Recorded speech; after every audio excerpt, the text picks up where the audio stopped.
Noite. Gente, parece brincadeira, mas essa questão do frio, olha para a pessoa que está do seu lado, pergunta: você veio da Groenlândia? Tem gente aqui que eu vou te falar uma coisa, hein? Nem a pessoa que está nos visitando hoje, a amiga aí da Cristina e do Laci, que veio da Itália, está com tantos paramentos como vocês, não é? Mas tá bonito, tá bonito. Você tirou essa blusa aí com cheiro de naftalina da gaveta e tá bonito, tá bonito. Agora, sabe o que eu fico pensando, amados?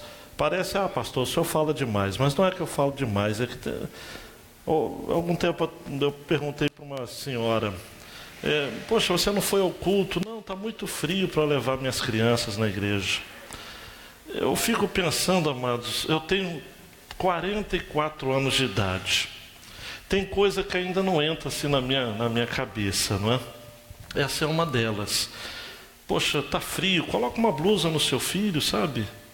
E traga para a casa de Deus, para a reunião dos santos. Porque a minha experiência de agora ter um filho adolescente é de que essa fase passa tão rápido. E se a gente não aproveitar ao máximo para tê-los aqui na nossa convivência, a gente vai acabar perdendo. E eu não quero assim rogar praga. Por incrível que pareça, o som está alto no meu retorno aqui. Eu nunca falei isso na história desta igreja. Agora eu vou falar que está alto. Mas está melhorando, está chegando. Vai chegar um tempo que você vai querer que ele venha. E tomara a Deus que isso não seja verdade. Ele pode não querer vir mais. Então, enquanto você puder, cara, aproveita. Aproveita, coloca uma blusa, é pequenininho, joga uma manta em cima, outra manta, 3 mantas, traz ele com um pinguizinho aqui, mas é aqui que ele tem que estar. Ok? Receba essa palavra aí de estímulo, de incentivo. As salas, amados, estão ficando um primor, não é? Muito lindas as salas. Amanhã a gente não tem como ter atividades nas salas, porque a gente faltou 2 salas para colocar rodapé, lixar e pintar. E com o movimento de outras pessoas que não estão, quem está trabalhando, quem está na chuva é para se molhar, né? Quem está na poeira é para se sujar. Então a gente vai estar lá, e pintores trabalhando, a gente precisa da sua ajuda. Se você vir, pode ter certeza que parado você não vai ficar. A gente quer concluir. Ainda faltam 2 salas, rodapé, selar e pintar. Está ficando lindo, está ficando. As salas, amados, eu vou te falar uma coisa. Está ficando um primor, como eu já disse, um primor. No domingo passado, amados, eu pedi uma ajuda para a realização de um acampamento lá do Palavra da Vida, Minas Gerais, Vale do Jequitinhonha. Alguns irmãos estiveram cooperando financeiramente, conseguimos levantar R$450 e já foi enviado, já depositado. Agora, um evento, amados, custa R$2.600. Eu perguntei hoje pro Jefferson: e aí, já começamos, mas levantou tudo? Não. Então, se você ainda deseja cooperar, ainda dá tempo. Mas, Marcelo, solta para mim, acampamento Palavra da Vida, desliga só essas 2 luzes aqui. O pessoal que colaborou e que ainda não colaborou, vê a alegria dos adolescentes. Pode passar a chegada, essa é a entrada, não é, do local lá em Itaubim, Minas Gerais. Imagina um lugar longe, é para lá ainda, depois disso. Prosseguindo, a chegada aí dos adolescentes, as inscrições, avança mais inscrições, avança, já aquecendo aí com o ping-pong, avançando, totó, avançando, recebendo orientações aí. Começou hoje, quinta-feira, avançando, um lanche aí, chegando, um lanche não, só uma janta, né? Uma janta aí maravilhosa, tá ok? Então pode ligar as luzes. Você querendo contribuir, ainda dá. É um evento para crianças, para adolescentes, juniores e adolescentes daquela região, que é uma das regiões mais pobres do Brasil. Tá? Vai em casa, pesquisa no Google, Vale do Jequitinhonha, você vai ficar assustado com aquilo que tem acontecido ali de pobreza, tá ok? O pastor Macário já falou da viagem do pastor Léo e família, essa semana que vem eles vão estar em Atibaia, na estância Palavra da Vida. E eu vou ter assim um privilégio, para mim vai ser, não sei se para eles, de ser o preletor da semana que vem, né? Então orem por mim, por favor. Eu vou estar semana que vem pregando lá para os nossos irmãos do Brasil inteiro que vão estar lá, e de Angra vai uma caravana grande, né? São 2 semanas, são 5 semanas, né? No verão, e 2 semanas no inverno lá em Atibaia, inverno mesmo, então estejam em oração. Na outra semana, Débora e eu, Regina também vai daqui, treinamento de conselheiros bíblicos, né? Associação Brasileira de Conselheiros Bíblicos, lá em Águas de Lindóia, um treinamento, amados, fantástico, fantástico. Eu já vou para o meu 3º módulo, Débora para o 4º módulo. É um curso que procura, não é conciliar os casos médicos de transtornos e questões emocionais, conciliar com a Bíblia. Não precisa conciliar. O tema do evento é: a Bíblia tem todas as respostas. Então é um evento para conselheiros que acreditam na suficiência das Escrituras. É o que há de melhor no Brasil. No Brasil. Vamos tratar questões de ansiedade, síndrome do pânico, pornografia, casos de transtornos mentais dos mais diversos, ver o que é real, ver o que é inventado pelo humanismo secular, enfim, e refletindo, eu ia pegar o binário, refletindo sobre a palavra de Deus, tá, ok? Então estejam em oração pela nossa estada lá. Então saio de Atibaia, vou para Águas de Lindóia, mas estejam firmes, cooperando, orando, apoiando aí o pastor Macário, que vai estar responsável pela igreja nesse período. Antes de eu estar abrindo aqui a Bíblia para compartilhar da palavra de Deus, um caso, amados, que aconteceu a semana passada, que me deixou, ainda estou sob efeito assim de consternação. Não sei o nome, mas um pastor em Angra dos Reis, de uma igreja, deve ser de uma igreja de linha pentecostal, teve a triste sorte de ter a sua filha tentando suicídio, né, na semana passada. 14 anos. Tentaram socorrê-la há tempo, mas ela hoje veio a óbito, né? Então eu não sei, a informação que eu tenho é essa. Eu recebi essa notícia, tentei saber nome e tudo, não consegui. Hoje que eu consegui contato com uma parente que é membro da Igreja Batista em Vila Muri, Volta Redonda? Vila Muri. Ela, a tia da menina, é membro da Igreja Batista Vila Muri em Volta Redonda, por isso que eu consegui contato. Mas esteja orando. Então eu não sei nome, não sei circunstância, sei que ela de 14 anos realmente acabou se suicidando, né? Não sei contextos, e eu assim fui tomado porque é filha de um pastor, então eu também tenho um filho, mas se você tem filho adolescente, deve estar se sentindo também quanto eu estou sentindo. Então eu quero, antes da mensagem mesmo, pedir que você abaixe sua cabeça, vamos orar. Pastor, eu não sei nome, situação, você não precisa saber. Deus sabe. Deus sabe. Tá ok? Deus sabe. Deus, os nossos adolescentes estão correndo perigo.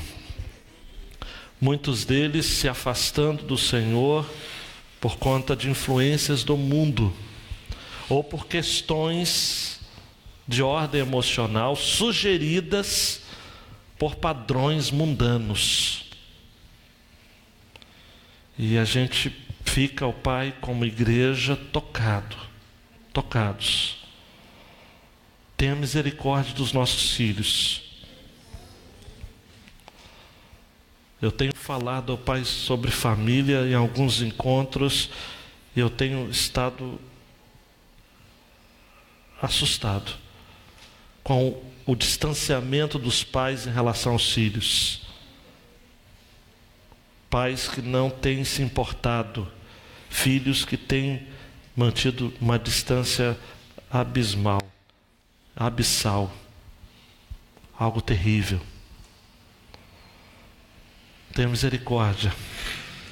E agora eu quero que o Senhor esteja, ó Pai, é a nossa súplica com aquele pastor, com aquela esposa dele, aquela mãe, os tios, tias, primos, primas. Situação terrível.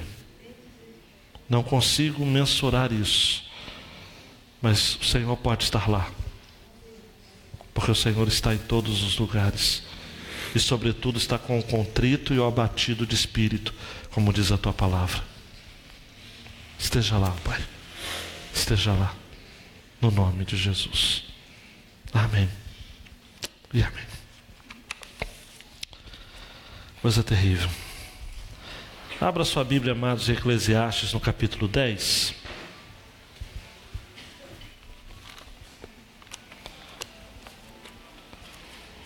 Eclesiastes 10.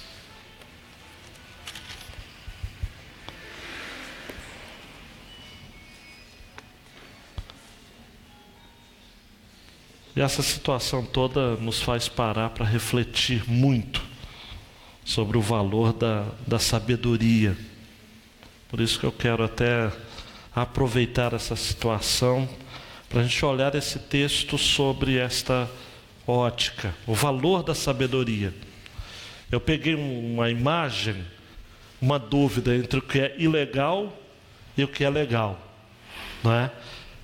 Se eu fosse mexer no gráfico, eu colocaria também a palavra imoral e moral. Quem sabe eu colocaria também lícito e ilícito. Todo o tempo nós estamos tendo que tomar escolhas, fazer escolhas. O livro de Eclesiastes é uma reflexão sobre a vida, uma longa reflexão sobre a vida. Eu tenho dito aqui que parece que os argumentos estão indo e vindo, mas apenas parece, há uma lógica, há um padrão. Salomão, o autor sagrado, entende de que debaixo do sol, nessa vida, no mundo que é criado por Deus, porque é debaixo do sol, está debaixo de Deus, do favor de Deus, mas do lado de cá, vivemos uma vida frustrante, partida, confusa. Tudo debaixo do sol é um enigma, um mistério insondável. Eu aprendi semana passada de um autor que a própria palavra eibel, que nós estamos traduzindo aqui por vaidade, fugacidade, ou ao meio do século XXI traduziu como ilusão, na verdade pode ser traduzida também como enigma. Tudo é enigmático, tudo é misterioso. E o livro então de Eclesiastes procura descrever qual é a chave para a gente entender. A sabedoria é um termo que vai aparecer várias vezes neste livro. E alguém já disse de que o entendimento do que vem a ser sabedoria, ao invés de resolver as nossas questões, muitas vezes levanta muitas outras. Isso me faz lembrar uma história que eu vi ainda adolescente, de alguém que escreveu uma parede, um muro, a seguinte frase. Eu me lembro da frase, né? Quando eu penso que já sei as respostas para a vida, o mundo vai e muda as perguntas. Quando a gente pensa que já tem todas as respostas, o mundo vai e muda as perguntas. E a gente fica com essas questões mesmo. A vida, ela é enigmática. Eu li também que, certa feita, alguém estava andando na rua e do outro lado da grade era um local, naquele tempo, né, se podia ter isso, um tempo até terrível na história do Brasil, se tinham muitos hospícios, né, os famosos manicômios, né, e tinha um homem lá, na grade, tomando sol. E aí esse homem, andando na rua, falou: vou puxar conversa com esse homem, né? E ele perguntou para ele o seguinte: e aí, quem é você?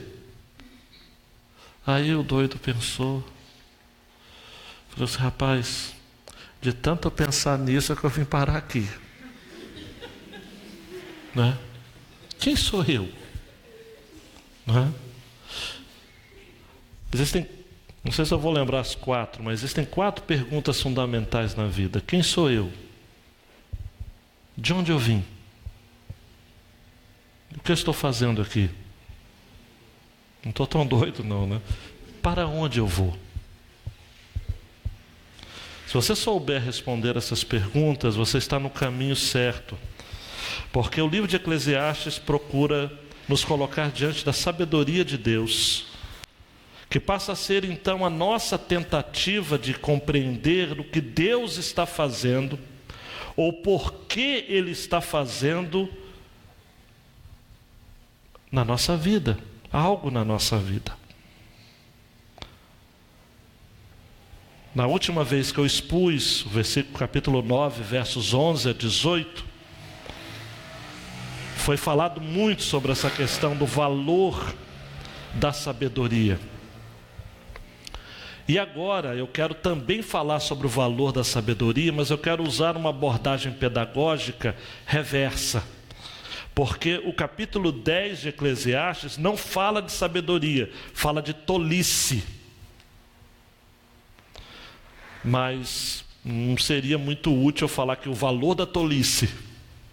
Então eu estou fazendo uma pedagogia reversa para você entender o que é realmente a sabedoria a partir do entendimento do que é viver uma vida insensata. E a palavra insensatez no original hebraico vai na mesma raiz ou na mesma direção semântica da palavra impiedade. Então, insensatez no pensamento bíblico não é ignorância intelectual, é uma distorção moral. Tá ok? E isso envolve todas as áreas da nossa vida. O pastor Thomas Tronco conseguiu dividir esse texto em 5 sessões. Eu, talvez mais prático e conciso, dividi em 3. E você vai estar entendendo a partir, enquanto eu estiver expondo esta passagem. Com a sua Bíblia aberta, vamos à leitura.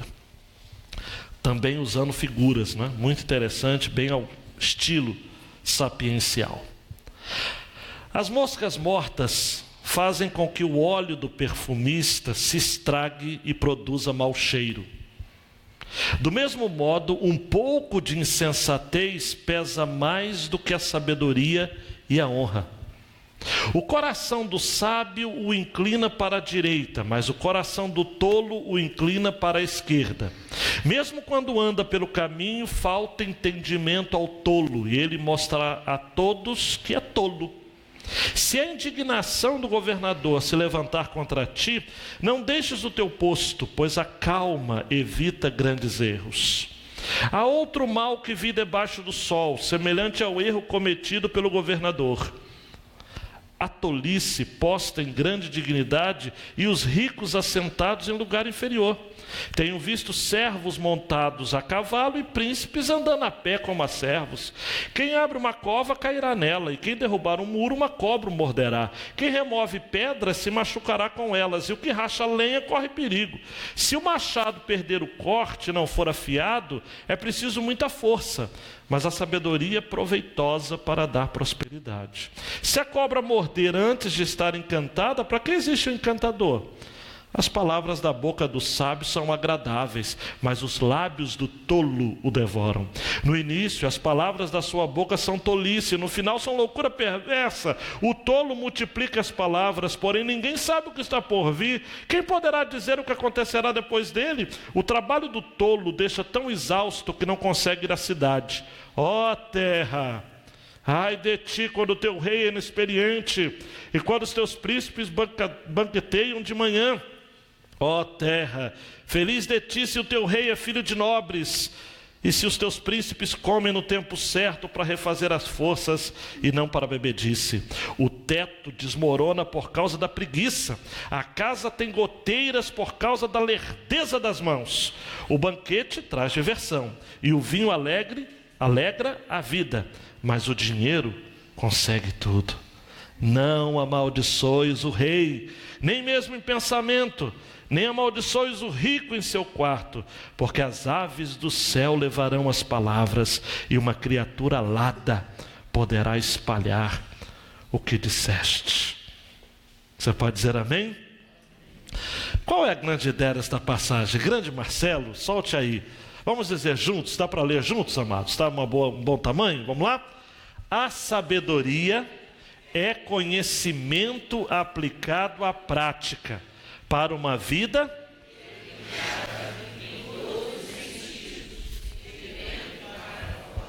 olha só, a sabedoria é conhecimento aplicado à prática. Sabedoria não é inteligência, tá ok? É conhecimento, sim, aplicado à prática. A palavra no radical hebraico para sabedoria é a mesma, vem da linha da palavra habilidade, diz respeito à habilidade. É saber fazer as coisas. Não basta fazer o certo, tem que saber o que é o certo primeiro, obviamente. Você precisa ter ciência daquilo que você está fazendo. Então, conhecimento aplicado à prática. Isso é a chave, amados, para uma vida equilibrada, mas de dentro para fora. E a gente vai estar abordando isso aqui. Marcelo, o valor da sabedoria para a vida interior. É a primeira divisão que eu faço dos versos 1 a 3. Salomão está preocupado primeiro na vida interior. Primeiro no que você é, por dentro. Antes de você tomar algumas lições, esse texto nós vamos falar sobre política. Esse texto nós vamos falar sobre vida prática no dia a dia, no cotidiano, decisões. Nós vamos falar de escolhas. Mas tudo começa dentro de você. E daí então Salomão usa uma ilustração muito interessante, né? As moscas mortas fazem com que o óleo do perfumista se estrague e produza mau cheiro. Imagina um perfume caríssimo e de repente uma ou outra mosca começa a pousar ali, e de repente morre afogada e fica por ali. Então poucas moscas mortas podem fazer de que um perfume, um óleo caríssimo se perca, produzindo mau cheiro. Daí o próprio Salomão, para não ficar dúvidas para todo mundo, poxa, mas o que isso significa? Do mesmo modo, um pouco de insensatez pesa mais do que a sabedoria e a honra. Olha para mim, do que adianta você viver a vida inteira prezando pela sabedoria e a honra, e nos últimos 45 minutos do segundo tempo da sua vida, você vai e comete uma besteira? Você conhece gente assim? Foi fiel a Deus a vida inteira, pai de família, e de repente, com 60 anos, resolve trocar a mulher de 50 por duas de 20. Macula a sua biografia toda.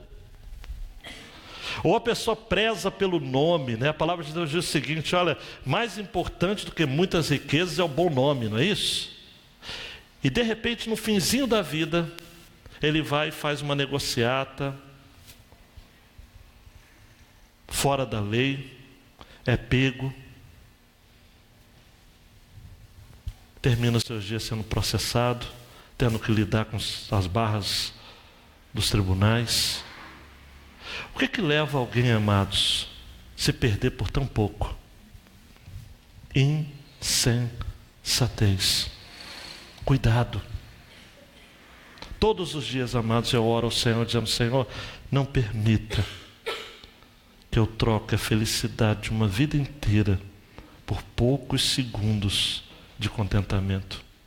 Isso vale para a área sexual, isso vale para a área do dinheiro, isso vale para toda e qualquer área da vida.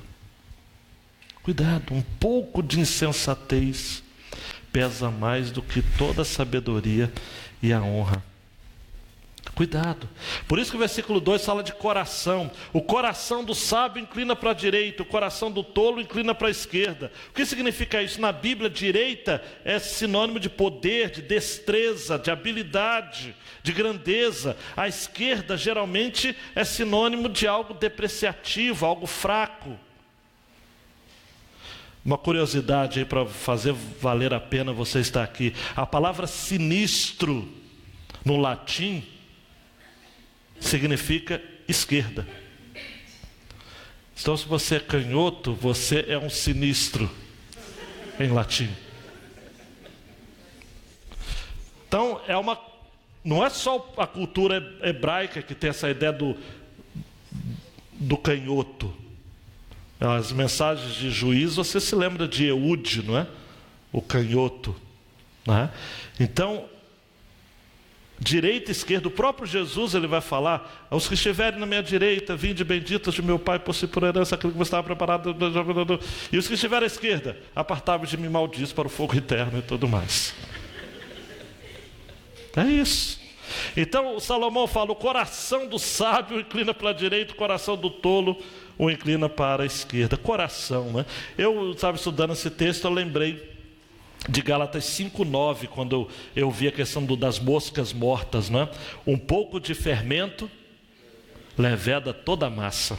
Gálatas 5:9. E sobre a questão do coração, é fato, amados, eu me lembrei de Provérbios, né? 4:23, sobre tudo que se deve guardar, guarda o teu coração, porque dele procedem as fontes da vida. A NVI traduziu assim: acima de tudo, guarde o seu coração, pois dele depende toda a sua vida. Você é aquilo que está no seu coração, amados. Hoje eu estou meio saudoso. Quando eu era criança, adolescente, tinha uma revista chamada O Coração do Homem. E havia um desenho que me fez perder algumas noites de sono, né? O coração do crente. Você lembra dessa revista não, né? Ninguém lembra aqui, gente? Não me deixa sozinho, por favor. E o coração do não crente, amados. Mas tinha muita coisa suja no coração do não crente, hein? Depois você vai na internet, procura O Coração do Homem. É um quadro fortíssimo. O coração. Versículo 3: mesmo quando anda pelo caminho, falta entendimento ao tolo, ele mostra a todos que é tolo. Amados, o tolo não consegue disfarçar que é tolo, porque o tolo só faz tolices. Eu me lembro do Forrest Gump: não me chame de idiota, idiota é o que faz idiotices. Mas o tolo só faz tolices. E aí, coração, algo interno. Caminho diz respeito, amados, a procedimento da vida. O hebraico é curso da vida, caráter moral. Provérbios 11:5. A justiça do sincero endireitará o seu caminho, mas o perverso pela sua falsidade cairá. E aquele texto clássico que você pode até citar junto comigo: há caminhos que ao homem parece ser bom, mas é caminho de morte. A ideia de caminho na Bíblia dá a ideia de procedimento, de curso de vida. Então, Salomão começa falando sobre o valor da sabedoria para a vida interior. Aí, grande Marcelo, ele passa a falar sobre o valor da sabedoria para os princípios da política. Segura um pouquinho. Eu preciso fazer aqui um rápido pronunciamento. Nós estamos vivendo um tempo, amados, na história recente do Brasil, em que já era muito difícil falar de política. Hoje, então, o clima está extremamente escorregadio, o caminho. E a gente não pode realmente, muitas vezes, dar qualquer tipo de pensamento ou palavra que as pessoas logo rotulam. Você é contra esse governo, você preferiu o outro. Ou você é de direita. Não, você é de esquerda. Não é? Já me chamaram de progressista, foi um amigo me chamou de progressista. O inimigo me chamou de petralha. Mas eu também já fui chamado de ultradireita. Eu tenho um parente que não fala comigo porque ele me julga ser alguém de direita radical. Não é? Recentemente, uma pessoa aqui da igreja que eu amo de coração, queria muito que ele estivesse aqui hoje, me falou: pastor, o senhor anda falando muito de política. Eu falei: poxa vida, eu não sabia disso. E o senhor está dando a entender claramente que o senhor é contra esse governo e o senhor preferiu o outro. Eu falei: rapaz, eu vou te falar uma coisa, hein? Em nenhum momento eu tive tal intenção. Não é? Absolutamente. Amados, eu não sou de direita nem de esquerda. Eu sou cristão. Não, o cristianismo, ele não é abarcado nem pela ideologia de direita, nem pela ideologia de esquerda. Ele é a verdade. Jesus disse: conhecereis a verdade vos libertará. Então, se ao longo dessa exposição da segunda porção soar algo que esteja acontecendo neste governo, o problema não é neste governo, no outro também, nos outros. Eu não estou falando nada, absolutamente nada, contra esse governo, que a gente precisa orar e se submeter biblicamente, como você está falando. Absolutamente. Tá? Então, é só importante frisar isso antes, para você não, ainda mais que essa mensagem outros vão estar ouvindo, para deixar bastante claro. Salomão deixa a esfera pessoal e ele passa a falar agora da esfera comunitária, por isso entra a questão da política. E Salomão fala sobre os equívocos dos governadores. Versículo 4 até 11. Se a indignação do governador se levantar contra ti, não deixes o teu posto, pois a calma evita grandes erros. Não está claro aqui, amados, sobre que tipo de indignação o governador ou a autoridade pode ter a respeito de você ou de mim. Mas está claro de que você não pode de maneira alguma abandonar a tua posição, as suas convicções. Mantenha-se, mantenha calma. Em outras palavras, não fica irritadiço, não fica brigando por questões políticas. Hoje, amados, num grupo de pastores do estado do Rio de Janeiro, estou falando de pastores, o presidente da ordem precisou dar uma palavra para acalmar o pessoal, porque as acusações começaram a ficar num campo que eu vou te falar uma coisa, viu? Se pastor briga daquele jeito, eu não quero saber das ovelhas desses pastores, por questões políticas. Já está tendo na Barra da Tijuca essa semana um congresso de jovens da Juventude Batista Brasileira, e convidaram, amados, duas pessoas de linha, mais do que de linha progressista. Um foi pastor em Barra Mansa, não vou falar o nome dele porque alguém aqui pode conhecê-lo, que é ligado ao movimento negro. E uma outra, amados, é uma jovem militante, não apenas da causa dos negros, mas da causa do homossexualismo, e que chama os candomblistas de irmãos, defendendo de que tem que haver realmente uma união indiscriminada entre as várias expressões de fé. Esse pastor que foi de Barra Mansa, hoje ele é pastor de um bar. A igreja dele é um barzinho com pagode, cerveja e a cruz no centro. E isso causou uma situação, imagina a situação. Só que os pastores começaram a brigar entre si, ao invés de mandar mensagens para quem está organizando o evento. O evento já está acontecendo, começou ontem, hoje, amanhã e depois, e os pastores brigando.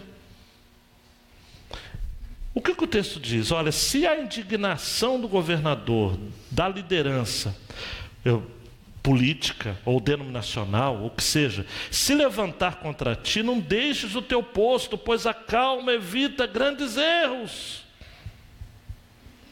A versão do Eugene Peterson ficou mais clara ainda. Se um soberano perde a paciência com você, não entre em pânico. Reagir com serenidade acalma o indivíduo mais cheio de raiva. Quer vencer qualquer tipo de discussão? Olhe para mim. Mantenha a calma. Gabriel, não adianta brigar. Essas últimas eleições, amados, parentes ficaram sem se falar. Até hoje estão sem se falar. Dividiu famílias. Eu ouvi de um pastor falando o seguinte: olha, a minha igreja dividiu. Saiu um grupo enorme da igreja após as eleições, ou durante as eleições. Por quê? Intolerância. Por isso que Salomão vai dizer: há um outro mal que vi debaixo do sol, semelhante ao erro cometido pelo governador. A tolice posta em grande dignidade, os ricos assentados em lugar inferior. Tenho visto servos montados a cavalo, príncipes andando a pé como a servos. Quem abre uma cova cairá nela, quem derrubar um muro, uma cobra o morderá. Quem remove pedras se machucará com elas. O que racha lenha corre perigo. Se o machado perder o corte, não for afiado, é preciso muita força, mas a sabedoria é proveitosa para dar prosperidade. Se a cobra morder, onde está encantada, para que exista um encantador. Você deve estar pensando: mas pastor, eu não estou entendendo nada disso daí. Mas sabe o que Salomão está querendo dizer? Que ele percebeu debaixo do sol que existem pessoas despreparadas ocupando funções públicas. Só naquele tempo que havia isso.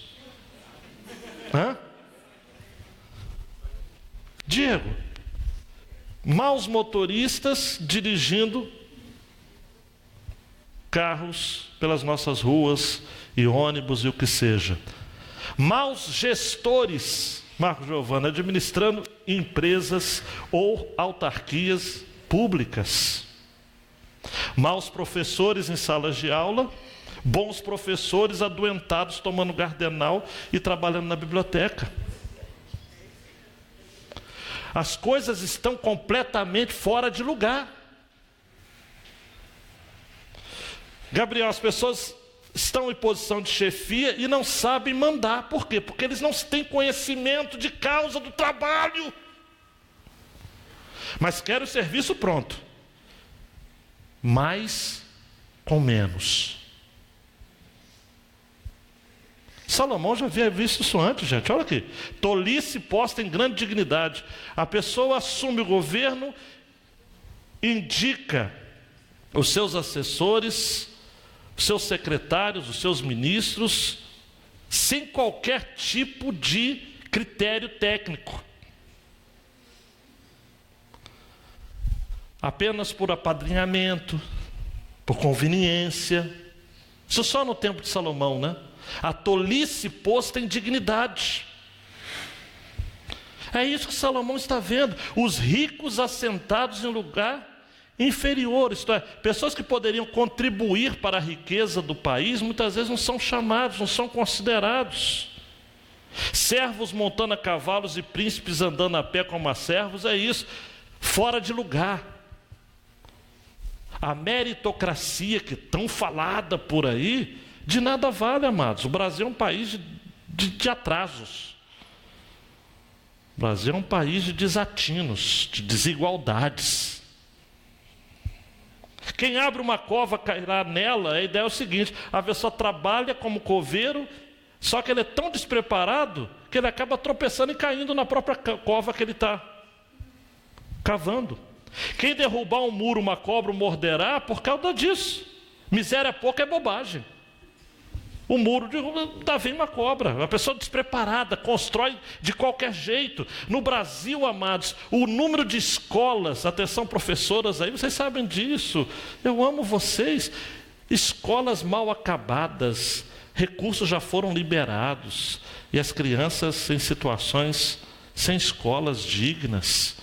Por isso que quando dá uma pá de cal numa sala, as professoras vibram, vão para casa feliz. Olha, finalmente foi feita alguma coisa. Quem remove pedras se machucará com elas. O que racha lenha corre perigo. Por quê? Porque não é bom lenhador. Ele vai e acaba cortando a perna. Funcionários públicos, amados, destreinados, incapacitados, desqualificados, gente que atende, gente que trabalha no atendimento público, que é deseducado, é grosseiro, é um troglodita. E está fora de função. Cara, manda para a caldeireira, tem que fazer alguma coisa com a pessoa dessa. Menos aquela não foi talhada, preparada para fazer. Salomão já viu isso antes, amados. Se o machado perder o corte e não for afiado, é preciso muita força, mas a sabedoria é proveitosa para dar prosperidade. Essa figura, amados, para nós que não trabalhamos, eu nunca peguei no machado uma vez, dei 2 ou 3 machadadas e passei a semana com dor nas costas, mas a ideia do machado é o seguinte: eu nem é um lenhador de primeira. Então, desse tempo, machado de ferro mesmo. Machado de ferro perde o fio mais rápido. Não é esses machados modernos que o NEM faz aí, algo Nutella. O machado raiz mesmo demora, dá trabalho e precisa ser afiado constantemente. Se não for afiado, é preciso muita força. Salomão entendia das coisas, né, gente? Mas a sabedoria é proveitosa para dar prosperidade. Sabe o que significa? Olha para mim. Quando você sabe o que deve ser feito, você vai fazer. E vai tomar o cuidado para fazer bem feito. Ah, pastor, mas eu ganho pouco. Sabedoria não está, amados, no seu onerite. Sabedoria é um valor, um dom de Deus. 1 Coríntios 1:30. Sabedoria é Jesus. A sabedoria é proveitosa para dar prosperidade nesse sentido. Você precisa ser preparado. Daqui a pouco eu vou estar falando dessa aplicação, não vou nem insistir, mas a pergunta que não quer calar é: o que qualifica alguém para ocupar algum cargo? Versículo 11, só para terminar essa série, né? Se a cobra morder antes de estar encantada, para que existe um encantador? Você lembra daqueles filmes que a gente assiste, o desenho, que tem um indiano com aquela flautinha? E a cobrinha, aquilo é um encantador. Salomão está brincando com essa ideia, dizendo o seguinte: se a cobra morder antes de estar encantada, cara, perdeu. Antes de tocar a nota final, porque o negócio da flauta funciona mesmo, ele vê alto, funciona. Mas antes de tocar a nota final, a cobra pode te morder. É a ideia, amados, que Salomão está falando aqui, é o despreparo para a vida, é o despreparo para aquilo que você ocupa. Isso é insensatez, é não estar qualificado para aquilo que se foi chamado para fazer. Paulino, por mais simples que seja, varrer uma rua, limpar um banheiro, escrever uma carta, dar uma aula, fazer um planejamento, trabalhar no projeto político-pedagógico de uma escola. Enfim, faça o que você estiver fazendo, mas busque fazer com qualidade, porque senão vai ser esse absurdo aqui que Salomão viu debaixo do céu. Tenha misericórdia, o valor da sabedoria para os princípios da política. Você viu? Só um minutinho. Eu falei de política. Política é administração. Política é controle de limites, é estabelecimento de limites. Não falei nada de política partidária aqui. Se você entendeu que eu estou criticando a indicação de A, B ou C, não é o que eu estou dizendo. Eu só estou dizendo que na política, como na vida, os melhores precisam estar nos lugares a que se é preciso. Compreendeu? Diga amém. Esse é o ponto. Esse é o ponto. Eu vou indicar Alguém a quem eu confio que tenha condições. Tá? Terceiro, e aí é que eu termino, 12 a 20, o valor da sabedoria para tomada de decisões. E aí por que eu entendo isso? Porque Salomão ele muda o tom, ele fala agora sobre as palavras da boca. As palavras da boca do sábio são agradáveis, mas os lábios do tolo os devoram. No início as palavras da sua boca são tolice, no final são loucura perversa. O tolo multiplica as palavras, porém ninguém sabe o que está por vir. Quem poderá dizer o que acontecerá depois dele? Primeira questão das palavras, mas o tolo fala muito. Quer conhecer uma pessoa que é tola? É a pessoa que fala.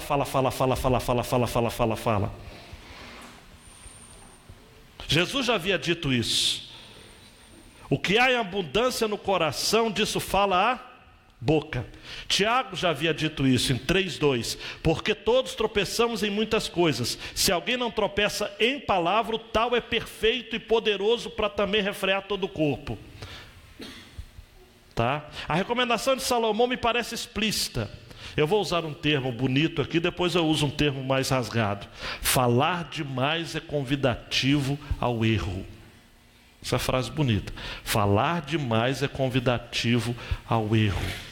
E minha avó dizia: quem fala demais dá bom dia cavalo.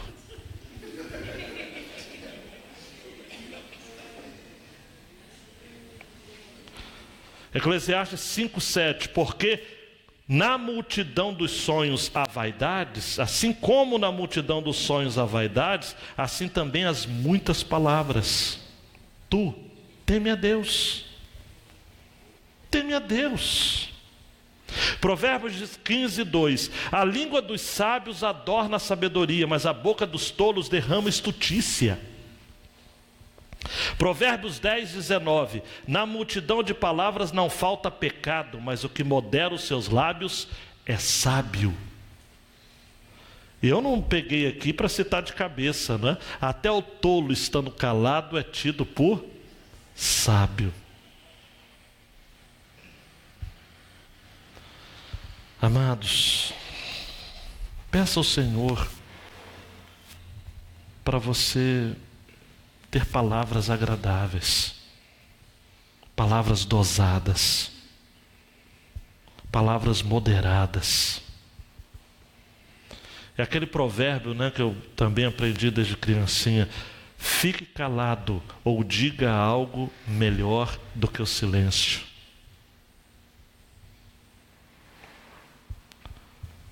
Também vou citar um outro texto bíblico: que a vossa palavra seja sempre temperada com sal. Peça a Deus esse controle, esse tempero. Falar na medida certa. Falar na medida certa. Quem fala muito, amados, erra muito. E depois Salomão fala, versículo 15 em diante, sobre a questão 15,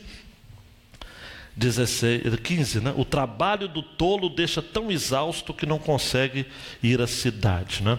A questão, o tolo, ele trabalha de maneira assim tão errada, ele é tão inexperiente, ele trabalha de uma maneira tão desordenada que ele não consegue nem voltar para casa. Ele fica perdido, né? Ele é alguém que não sabe absolutamente nada, não volta para casa, não consegue voltar para casa. É a ideia aqui no original hebraico. Então trabalhe, mas não trabalhe muito a ponto de você perder o caminho da sua casa. Olhe para mim, isso daqui dava uma mensagem sobre isso, né? Quem trabalha muito corre o risco de não saber o caminho de volta para casa. Nós trabalhamos demais, amados. Nós trabalhamos demais.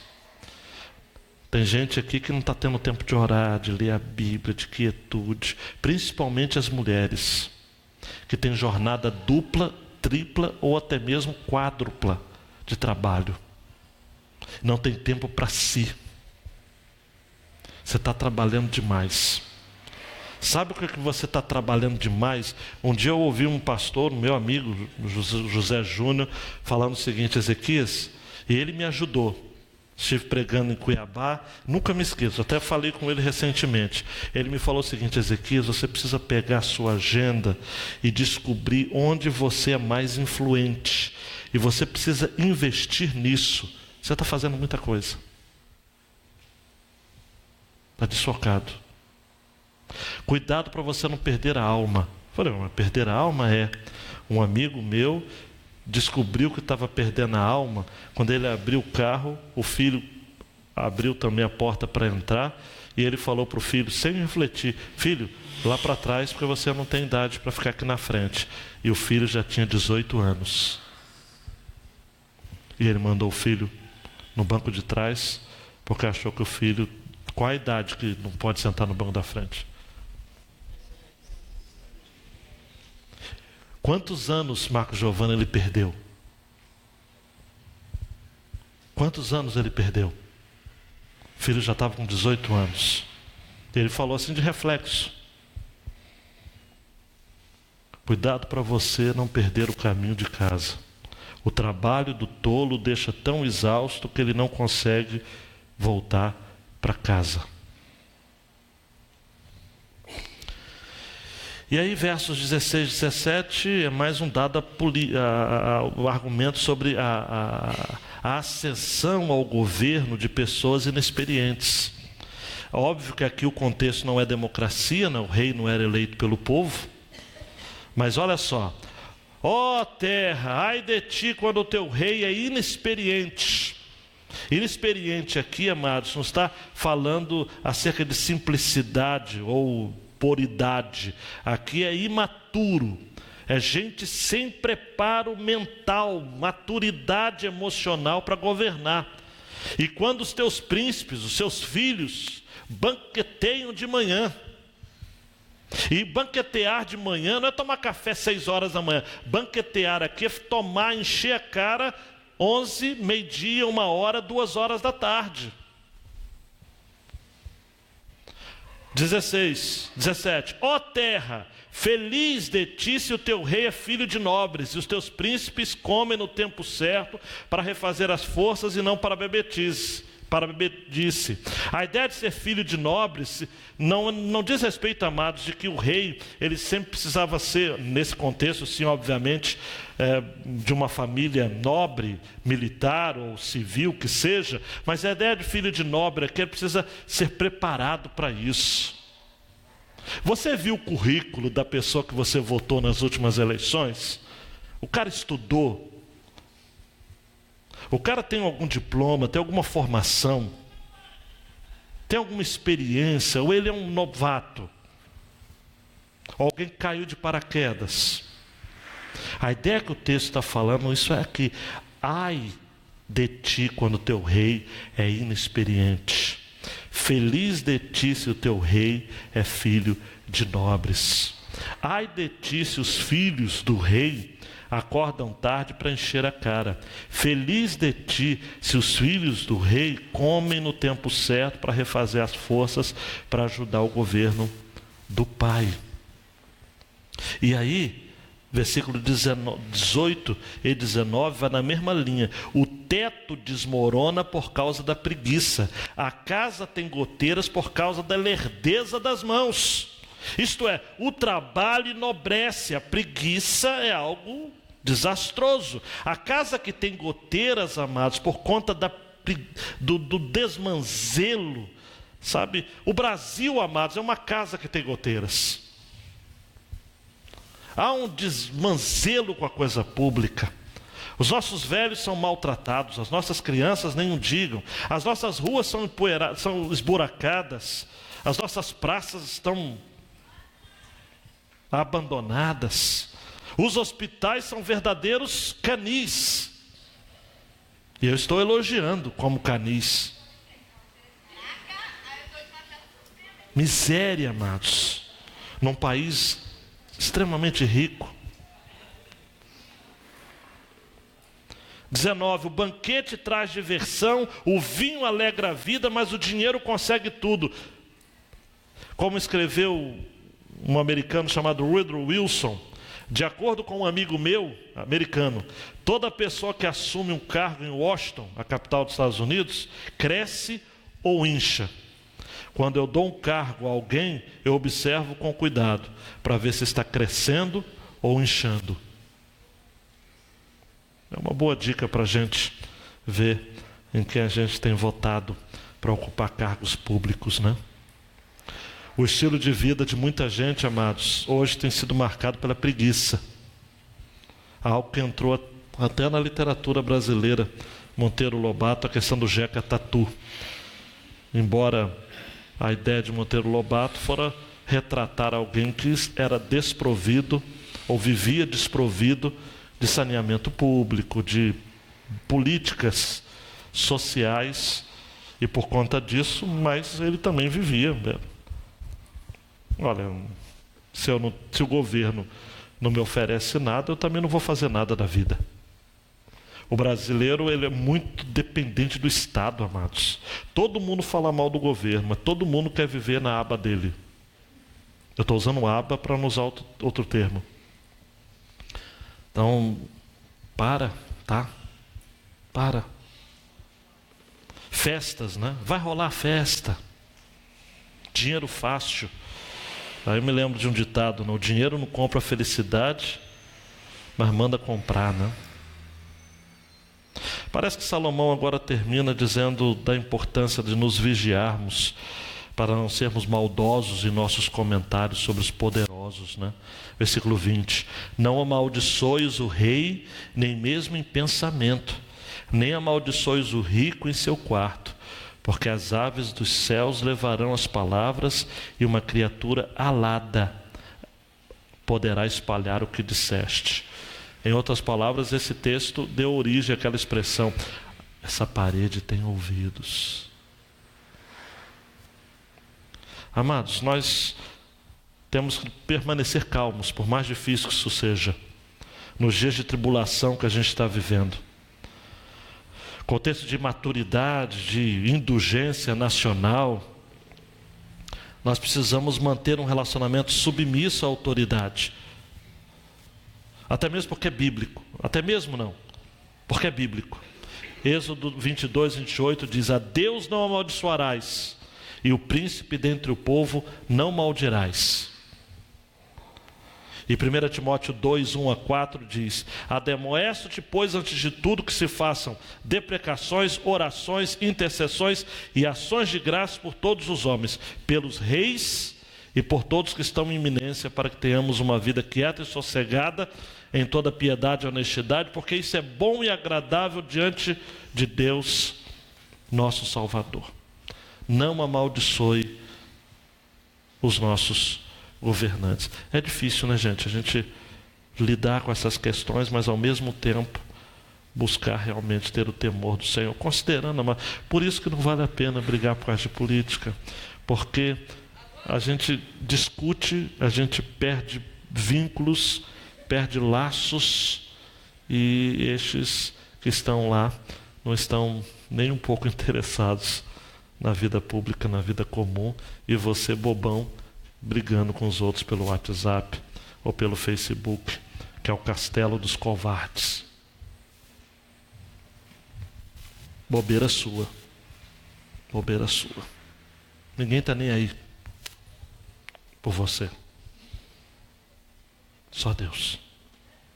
Tema Ele. Sirva a Ele. Você não precisa de uma ideologia. Você não é Cazuza. Ideologia, eu quero uma para viver. Você tem fé em um Deus que se revelou em Jesus, a verdadeira sabedoria. Dele nós precisamos sempre, somente dele, tá? Rápidas aplicações aí para você ir para casa de cabeça quente. Eu quero realmente que você vá. Marcelo, mais uma. Sabedoria ter a chave que desvenda os enigmas da vida, e é o temor ao Senhor. Eclesiastes 12:11 vai dizer: as palavras dos sábios são como aguilhões e como pregos, bem fixados pelo mestre das assembleias, que nos foram dadas pelo único pastor. Salomão não conheceu esse único pastor, mas eu e você conhecemos. João 10, eu sou o bom pastor, Jesus diz, e o bom pastor dá a vida pelas ovelhas. Bolsonaro não morreu por você, Lula não morreu por você, Jesus morreu por você. Você tem que ser fiel a Ele. Você tem que comprar a briga dele, Jesus. Ele é o único pastor, o único. Outra aplicação: o coração do homem precisa ser guardado, porque ele é um precioso tesouro. Sobre tudo que se deve guardar, guarda o coração. É o núcleo interno de uma pessoa.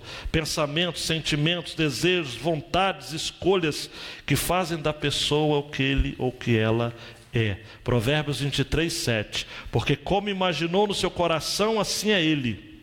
Come, bebe, te disse a ele, porém o seu coração não está contigo. Provérbios 27:19. Como na água o rosto corresponde ao rosto, assim o coração do homem ao homem. Jesus, Deus, olha para o seu coração. Ele está interessado no seu coração. Você se lembra de quando Samuel fora ungir o rei para substituir Saul? O que ele diz em 1 Samuel 16:7? O Senhor disse a Samuel, não atentes para a sua aparência, nem para a grandeza da sua estatura, porque eu tenho rejeitado, porque o Senhor não vê como o homem, pois o homem vê o que está diante dos olhos, porém o Senhor olha para o coração. Outra, Marcelo. Em relação à nossa cultura política, nós temos vivido no Brasil um regime de despreparados para a vida pública, completamente. Nós temos que valorizar melhor o nosso voto, Todo prudente, Provérbios 13:16, procede com conhecimento, mas o insensato espraia a sua loucura. Vamos a mais um conselho de um pastor falecido esse ano, o Henry Wisby. Um estadista pergunta: o que é melhor para o meu país? Um político pergunta: o que é melhor para o meu partido? Agora, um mercenário pergunta: o que é mais seguro e proveitoso para mim? Então, cabe a você fazer a escolha na hora do voto e acompanhar aqueles a quem você tem investido confiança. Agora, eu quero destacar esse último ponto por alguns minutos a mais. Nós temos de nos preparar para ocupar posições de liderança, tanto na esfera privada quanto pública. Eu estou feliz de ver jovens aqui. O jovem crente precisa procurar melhor formação.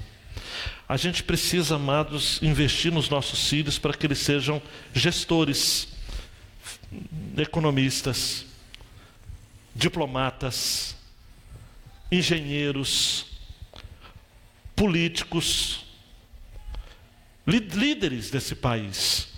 Não adianta a gente ficar falando mal dos outros, a gente não tem ninguém para colocar. Eu fiquei pensando nisso, sobre esse Congresso Despertar 2019, que já foi tão bom, Você lembra, já que a gente teve há muitos anos atrás?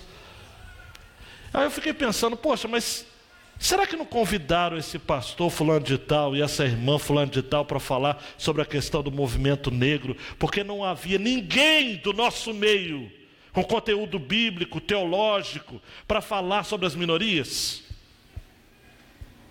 Cadê os nossos formadores de opinião?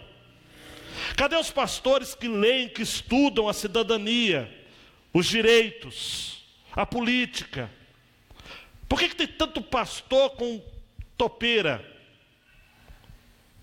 Por que tem tanto líder das nossas igrejas que não sabe falar sobre a vida lá fora, sobre questões do dia a dia? Nós precisamos então investir nessas pessoas e forçá-las a estudar e a se preparar. E quando a gente faz um apelo, por exemplo, vocacional, a gente não fala o seguinte: olha, quantos aqui vão ser missionários, vão para o seminário? Não. Quantos missionários aqui vão para o UERJ, o FRJ, o UF? Ah, mas lá tem muito esquerdista. Claro, você não está lá. Universidade também é lugar para cristãos. Não é, pastor Macário? Nós estamos entregando, amados, o conhecimento desse país há anos para pessoas que pensam segundo a cartilha que você já sabe. Mas por quê? Porque quem quer fazer diferente nem chega à universidade, amados. Não quer. Muitos são preguiçosos, são negligentes. Não debatem com conteúdo. Só usa aqueles argumentos. Isso é marxismo, isso é esquerda. É comunismo. Nem sabe o que é comunismo. Nem sabe o que é política do neoliberal, economia neoliberal. Nem sabe o que é política do bem-estar social. Tem que estudar então, hein? Tem que fazer história, tem que fazer geografia, tem que fazer relações internacionais. Tem que fazer geografia, políticas públicas, mas com consciência, pensando com a cabeça. Deus, através de Jesus, lhe tirou os seus pecados, mas não tirou sua inteligência. Vai estudar. Nós precisamos, amados, parar de ter medo de livro. Não vou ler esse livro não. Ai, meu Deus do céu. Ai, cruz credo. Não posso ler. Não, por quê? Vai estudar, uai. Os nossos filhos precisam ler, estudar. Meu filho gosta de ver esse relacionamento de fé e ciência. Dou literatura para ele. Baixo alguns livros para que ele leia, acompanhe, converso com ele. Eu vou falar, meu filho, não lê sobre evolucionismo. Não. É do diabo, meu filho, é do diabo. Aí ele vai para a universidade, ele vai estudar o quê? Vai estudar Adão e Eva? No paraíso? Ele não vai ter como conversar, como dialogar. Mas ele vai falar, não, eu sei disso. E essa teoria é assim, assim, assim, mas é uma teoria assim, assim, mas há outras possibilidades também, assim, assim, assim. Nós precisamos, amados, abra a cabeça, gente. Vamos abrir a cabeça dos nossos filhos. Tirar da televisão, gente, do YouTube, do Felipe Neto. Tirar desse cativeiro de Satanás. Colocar as crianças a pensarem desde cedo. Não é, Jaque?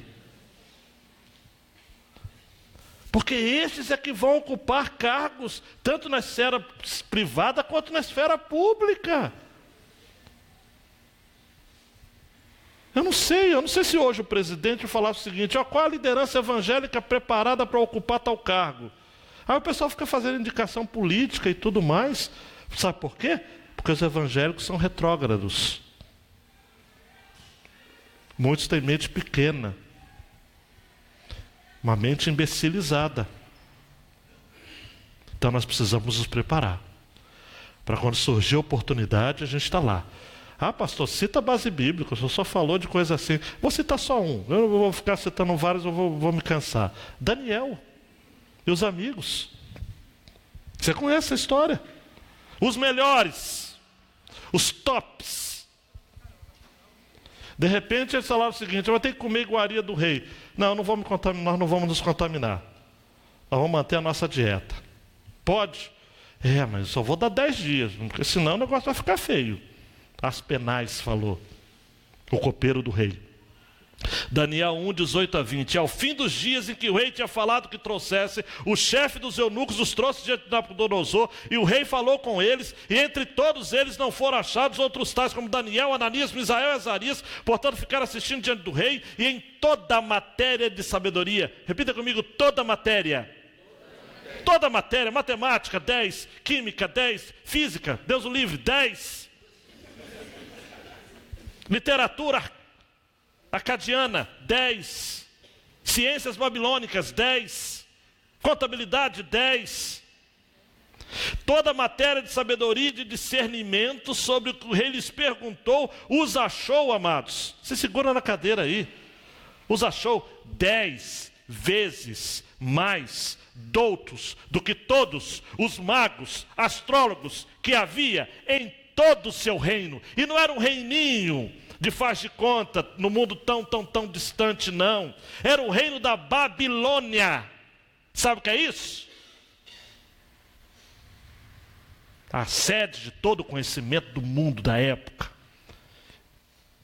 E Mariana, Paulino, Ramon, 4 jovenzinhos hebreus. Aí você fala, mas foi a dieta de legumes. Não, para com isso. Para com isso, eles estudaram. Eles eram bons. Diga, meu filho tem que ser bom naquilo que faz. E eu vou comer ovo se for necessário para o meu filho estudar. Para ele ser bom. Terminar. A gente acaba se empolgando porque é necessário. Nós precisamos, amados, de gente inteligente. É tão duro conversar com gente burra. Não dá. Última. Existe uma linha muito fina entre a crítica ao governo e o desrespeito às autoridades constituídas. Confesso que isso não é tão claro quanto parece, mas temos de orar quanto a isso. Qual o limite? Qual o limite entre falar de um governante, de suas propostas, das questões do seu governo? Quando que isso começa a beirar o desrespeito à pessoa da autoridade? Entendeu? Isso é duro, viu, gente? Quando que a minha fala ao governador Witzel, em relação a pontos do seu governo, sobretudo nas áreas que eu julgo que são fracas, qual o limite para eu respeitar a pessoa dele? Nosso governador, do prefeito, do síndico do seu prédio, do presidente da associação de moradores, do vereador. É tudo. Aí a pessoa solta, eu vejo crentes. Será que é? O que a Bíblia diz? Presta atenção. Toda alma esteja sujeita às potestades superiores. Romanos 13, 1 a 6. Porque não há potestade que não venha de Deus, e as potestades que há foram ordenadas por Deus. Por isso, quem resiste à potestade, resiste à ordenação de Deus, e os que resistem trarão sobre si mesmos a condenação. Nem vou ler tudo. Nem vou ler tudo. Marcelo. A sabedoria é conhecimento aplicado à prática para uma vida equilibrada em todos os sentidos, de dentro para fora. Até mesmo porque, amado, se você quer sair daqui com a ideia, pastor, mas qual é a origem dessa questão da ganância que o homem tem, desse despreparo em relação à vida pública? É o coração do homem. Fale para mim. O coração do problema é o problema do coração. Terminei de ler essa semana o livraço do Antônio Carlos Costa, Teologia da Trincheira, Reflexões e Provocações sobre o Indivíduo, a Sociedade e o Cristianismo. Ele, que é um militante dos direitos humanos, presidente da ONG Rio de Paz, pastor presbiteriano, disse que certa vez, ele ouviu o trecho do livro. Ouvi certa vez um traficante confessar com franqueza incomum as reais motivações do seu envolvimento com o crime. Presta atenção. Ele não tentou atribuir à vida, à família ou qualquer causa externa a responsabilidade por seus atos. Escutei a confissão franca daquele chefe de facção numa das carceragens da Polícia Civil do Rio de Janeiro. Mas deixa eu só abrir um parênteses. Isso que esse traficante falou, que esse marginal falou, caberia bem nos lábios de políticos muito, entre aspas, honrados lá em Brasília, e de ricaços também, e mandatários, inclusive alguns inescrupulosos, entre aspas, pastores. Preste atenção. Eu lhe havia indagado sobre o real motivo do seu envolvimento com o crime. Ao que ele me respondeu, preste atenção, olha, vou ser franco com você. Eu tenho no tráfico de drogas tudo de que gosto. Eu gosto de sexo, e essa vida dá muita mulher. Gosto de dinheiro, e ganho grana suficiente para comprar o que eu quero. E tem um lado do poder. Eu gosto do poder, e quanto mais poder se tem, mais poder se quer ter. Qual a raiz de todos os problemas? Sexo, dinheiro e poder. E olhe para mim, por favor. Minha última frase nessa noite. Sexo, dinheiro e poder. E você e eu corremos o risco, todos os dias, de cairmos por conta disso. Vamos ficar de pé. Toda vez que você apontar o dedo para alguém, olha só, tem 3 dedos apontando para você. Cuidado. Coloca a mão no seu coração agora e diga: Deus, a sabedoria. Peça a Deus sabedoria. Você que é pai, peça a Deus sabedoria. Mãe, jovem, adolescente, a sabedoria, conhecimento aplicado à prática.